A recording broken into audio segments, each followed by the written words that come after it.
আল্লাহ পাক আজকে আপনাকে হয়তো 1 কোটি টাকা দিয়েছেন, কালকে আল্লাহ না করুক 1000 টাকার জন্য মানুষের কাছে হাত পাততে বাধ্য করতে পারেন আল্লাহ পাক। এমনও কিন্তু দিন আসতে পারে, দিন সবার সবসময় সমান থাকে না। আজকে আপনার কাছে 1 কোটি টাকা আছে, কিছু মনে হচ্ছে না, কালকে কে জানে আল্লাহ না করুক যে 1000 টাকা কারো কাছে চাইতে হচ্ছে, 1000 টাকার জন্য ঠেকে গেছেন, হতে পারে না?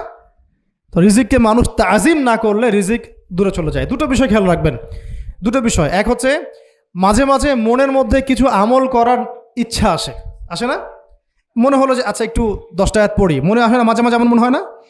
ওই সময় এই যে মনের মধ্যে যে এই ইরাদাটা জাগ্রত হওয়া, এটাকে আমরা বলি ওয়ারিদ। অন্য ভাষায় আপনি বলতে পারেন মেহমান। কি বলতে পারেন? এটা আল্লাহর পক্ষ থেকে আপনার কলবের মধ্যে মেহমান হিসেবে এসেছে।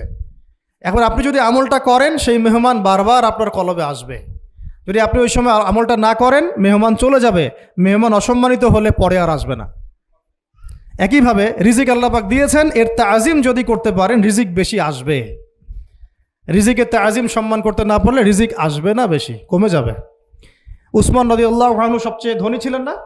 কেন জানেন? কেন? এটা কি জানেন কেন ধনী ছিলেন? একে তো তিনি প্রচুর দান সদকা করতেন, এটা তো আপনারা জানেনই।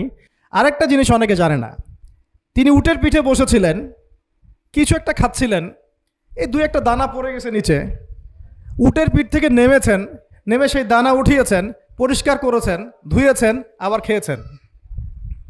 তার এই 2-4টা দানার কোনো কিন্তু মানে পরোয়া না করলেও চলে, তার প্রচুর অর্থ সম্পদ আছে।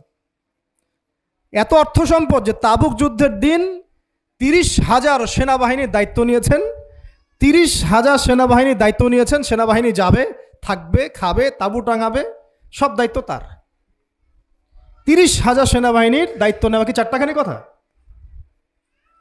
তো এই সাহাবী এই কয়েকটা খাবারের দানা উঠিয়ে খেলেন। নবী সাল্লাল্লাহু আলাইহি ওয়াসাল্লাম বলেছিলেন যে তোমাকে আল্লাহ পাক রিজিক বাড়িয়ে দিবেন না কেন?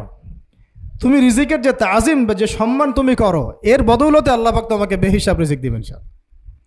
দুইটা বিষয় খেয়াল রাখবো।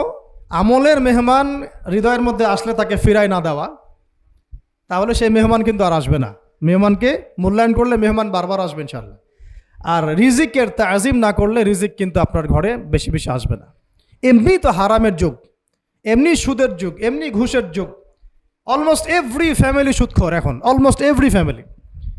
মেয়েরা স্পেশালি যারা শাশুড়ি টাইপের, আপনারা মাইন্ড করেন না, তাদের সাইকোলজি যে এতই নিচে নেমে গেছে এখন যে আমার মেয়ে জাহান্নামে যায় যাক। হ্যাঁ, আমার মেয়ে জাহান্নামে যায় যাক, সমস্যা নাই, দুনিয়াতে সে যেন ভালো থাকে। এটা কেন বললাম?